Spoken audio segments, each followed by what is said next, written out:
திறப்பிலே 5 நிமிடங்கள். கிறிஸ்துவுக்குள் மிகவும் பிரியமான என் அன்பு சகோதர சகோதரிகளே, திறப்பிலே 5 நிமிடங்கள் என்கிற இந்த ஜெப நேரத்தில் என் அன்பு சகோதர சகோதரிகள் உங்கள் அனைவரோடு கூட இணைந்து ஜெபிக்க கர்த்தர் பாராட்டின கிருபைக்காக ஆண்டவருக்கு நன்றி செலுத்துகிறேன். இன்றைக்கும் ஒரு முக்கியமான காரியத்திற்காக நாம் ஜெபிக்க இருக்கிறோம்.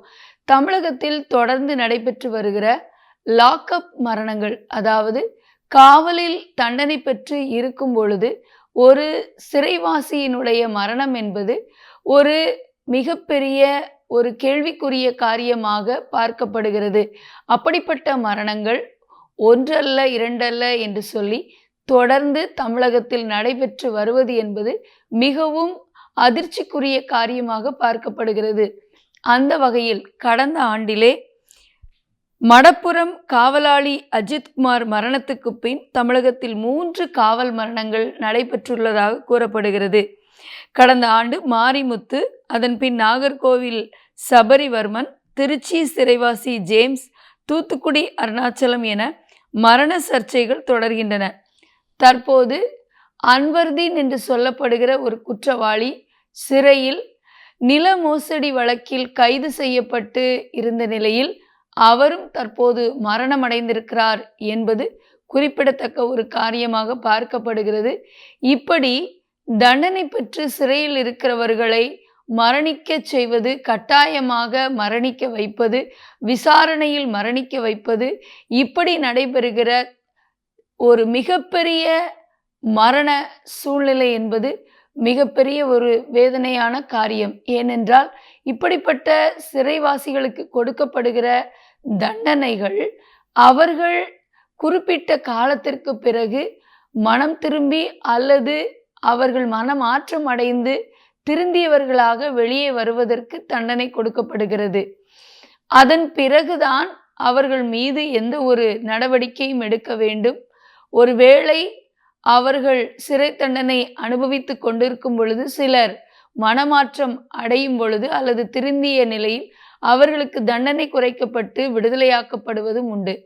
ஆனால் அவர்கள் சிறையில் இருக்கும் பொழுது துன்புறுத்தியோ அல்லது கட்டாயப்படுத்தியோ அல்லது சாட்சியத்தை அழிப்பதற்காக சில நேரங்களில் மரணிக்க செய்வதோ, இப்படி போன்ற சம்பவங்கள் என்பது மிகவும் வேதனையான காரியம்.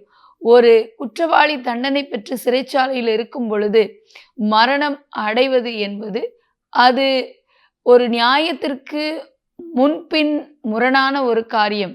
ஆகவே இப்படிப்பட்ட மரணங்கள், அநியாயமான மரணங்கள் நடைபெறுவது தடுக்கப்பட வேண்டும்.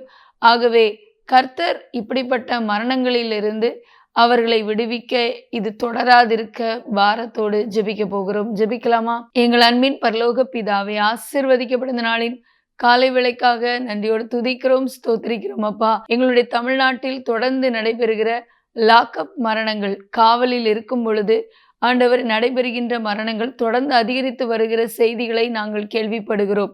இப்படிப்பட்ட மரணங்களிலிருந்து ஆண்டவரே தகப்பனை, இப்படிப்பட்ட சிறைவாசிகள் ஆண்டவரே தகப்பனை விடுவிக்கப்பட ஜெபிக்கிறோம்.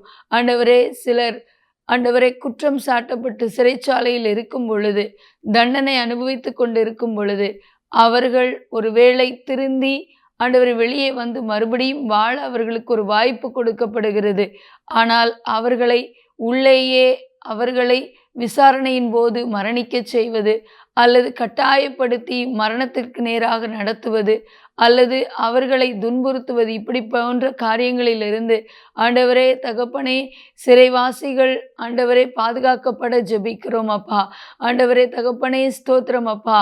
இப்படி அநியாய மரணங்கள் எங்களுடைய தமிழகத்தில் வரும் நாட்களில் ஆண்டவரே தொடராதிருக்க கர்த்தர் மனமிரங்க நாங்கள் ஜெபிக்கிறோம். ஆண்டவரே, சிறைச்சாலையில் ஆண்டவரை குற்றம் சாட்டப்பட்டு தண்டனை அனுபவிக்கிற ஒவ்வொரு சிறைவாசிகளும் ஆண்டவரை மனம் திரும்ப அவர்களுக்கு ஒரு வாய்ப்பு அருளப்படும் பொழுது அவர்கள் மனம் திரும்பி எப்படியாவது மீண்டும் ஒரு நல்ல வாழ்க்கையை பெற்றுக்கொள்ள, இனி சமுதாயத்தில் அவர்கள் தவறு செய்யாமல் ஆண்டவர் நல்ல ஒரு நிலைக்கு கடந்து வர, ஏனென்றால் ஆண்டவரை ஒரு ஆத்துமா கூட கெட்டுப்போவது ஆண்டவரை பரலோக ராஜ்யத்தில் பிதாவினுடைய சித்தம் அல்ல என்று எழுதப்பட்டிருக்கிறது. ஆண்டவரை, அது மட்டுமல்ல, நீங்க ஆண்டவரே சிலுவையிலே ஆண்டவரை தொங்கிக் கொண்டிருந்த பொழுது கூட ஒரு கள்ளனுக்காக பரிதபித்து ஆண்டவரை கடைசி நேரத்தில் அவன் மனம் திரும்பியவனாக பரதீசிக்கு வந்ததை நாங்கள் வேதத்திலே பார்க்கிறோம். ஆகவே இப்படிப்பட்டவர்கள் விலையேற பெற்றவர்கள். இவர்கள் எப்படியாவது மனம் திரும்பி பரலோக ராஜ்யத்தின் சந்தோஷத்தை பெற்றுக்கொள்ள கிருபை தாரும். எங்களோட ஜெபத்தில் நிந்திக்கிற எல்லா சகோதர ஆசீர்வதிங்க. இயேசுவின் நாமத்தில் பிதாவே, ஆமேன். தொடர்ந்து ஜெபியுங்கள். கர்த்தர் தாமே உங்களை ஆசீர்வதிப்பாராக. ஆமேன்.